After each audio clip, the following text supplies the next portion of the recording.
Hello everyone, welcome back to Doc GILMAC online tutorial, grade 8 mathematics tutorial.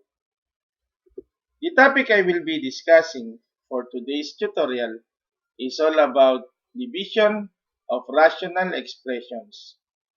Before discussing the topic for today's tutorial, let's have first a simple warm-up drills. Divide each fractions and simplify. Number 1. 3 over 7 divided by 9 over 14. Take note, in dividing two fractions, we have to get first the reciprocal of the divisor and proceed as in multiplication. So from here, this is just equal to 3 over 7 times 14 over 9. Since 14 over 9 is the reciprocal of 9 over 14. Also take note, 3 and 9 have a common factor of 3. 7 and 14 have a common factor of 7. So from here, we have 3 divided by 3 is 1. 9 divided by 3 is 3. 7 divided by 7 is 1. 14 divided by 7 is 2. So this is just equal to 1 times 2 all over 1 times 3. Simplifying further, this is just equal to 2 over 3 or 2/3. Number 2, 5 over 16 divided by 20 over 48. Again, in dividing two fractions, we have to get first the reciprocal of the divisor and proceed as in multiplication. So from here, this is just equal to 5 over 16 times 48 over 20. Since 48 over 20 is the reciprocal of 20 over 48. Take note, 5 and 20 have a common factor of 5. 16 and 48 have a common factor of 16. So from here, we have 5 divided by 5 is 1. 20 divided by 5 is 4. 16 divided by 16 is 1. 48 divided by 16 is 3.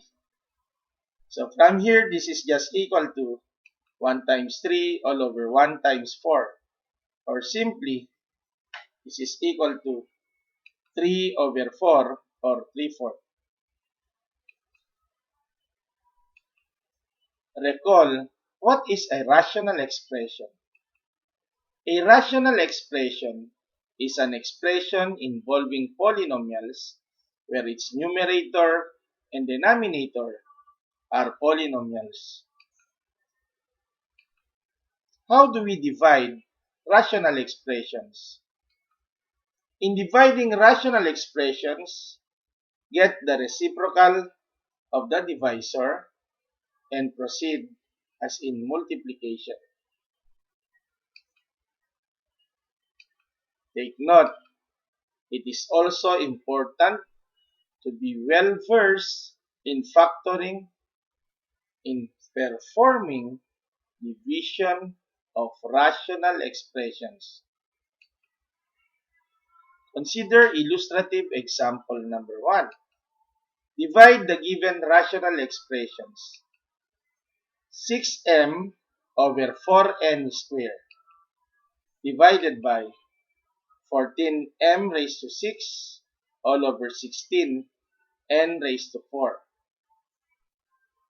The first thing you have to consider here is rewriting the given expression into multiplication for as long as you change the divisor into its reciprocal.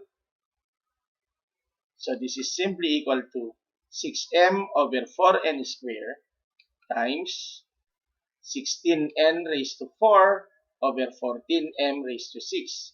Since the reciprocal of 14m raised to 6 over 16n raised to 4 is simply 16n raised to 4 all over 14m raised to 6. 6 and 14 have a common factor of 2. M and m raised to 6 have a common factor of m. So 6m divided by 2m is simply equal to 3. 14m raised to 6 divided by 2m is 7m raised to 5. 4n squared and 16n raised to 4 have a common factor of 4n squared. So 4n squared divided by 4n squared is 1.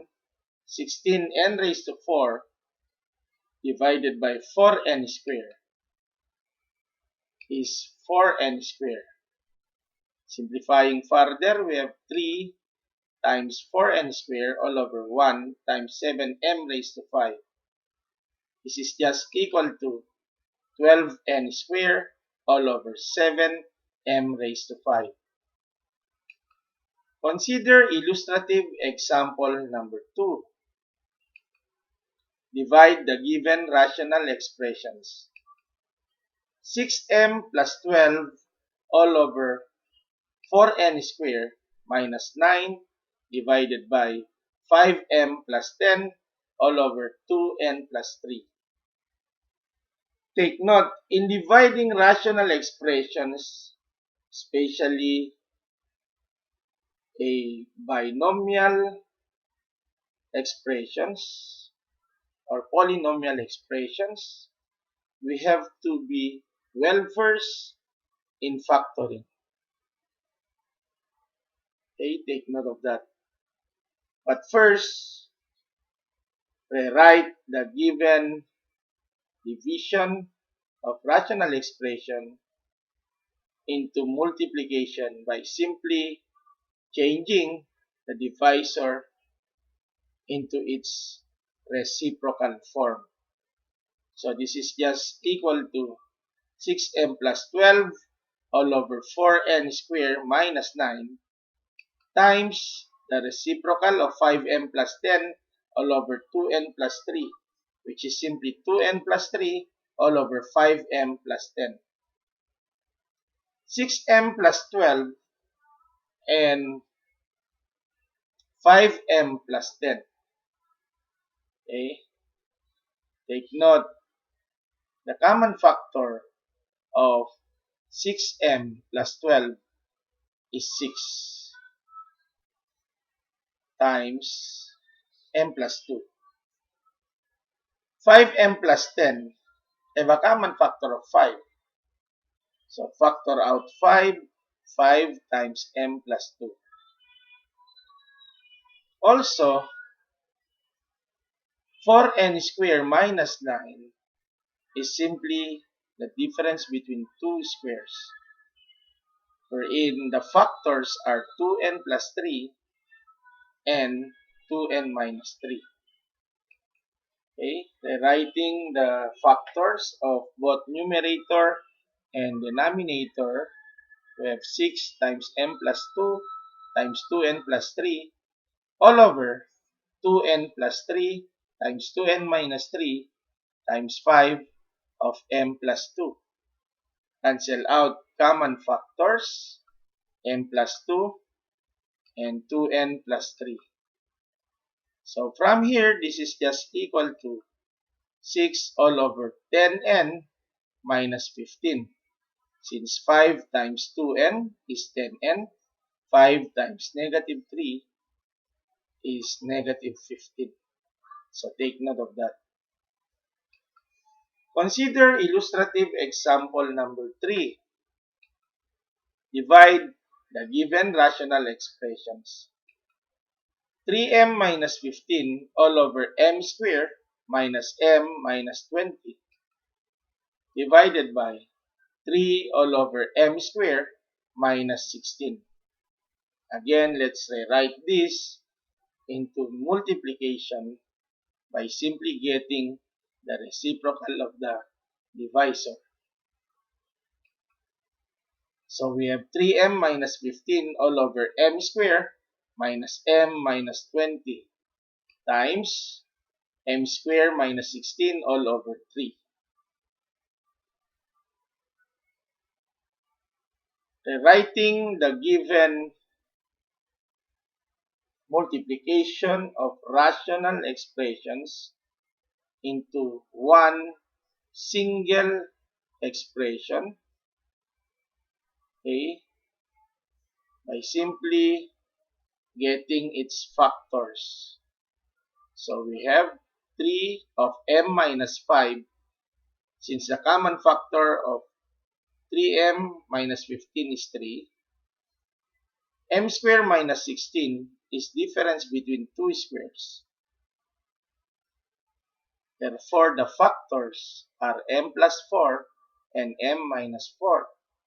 All over, the factors of m squared minus m minus 20 are m minus 5 and m plus 4 times 3. Cancel out common factors, m minus 5 and m minus 5, m plus 4 and m plus 4, 3 and 3. So final answer will be m minus 4. Again, I would like to thank you for watching Doc GILMAC online tutorial. Stay safe everyone, and may God bless us all.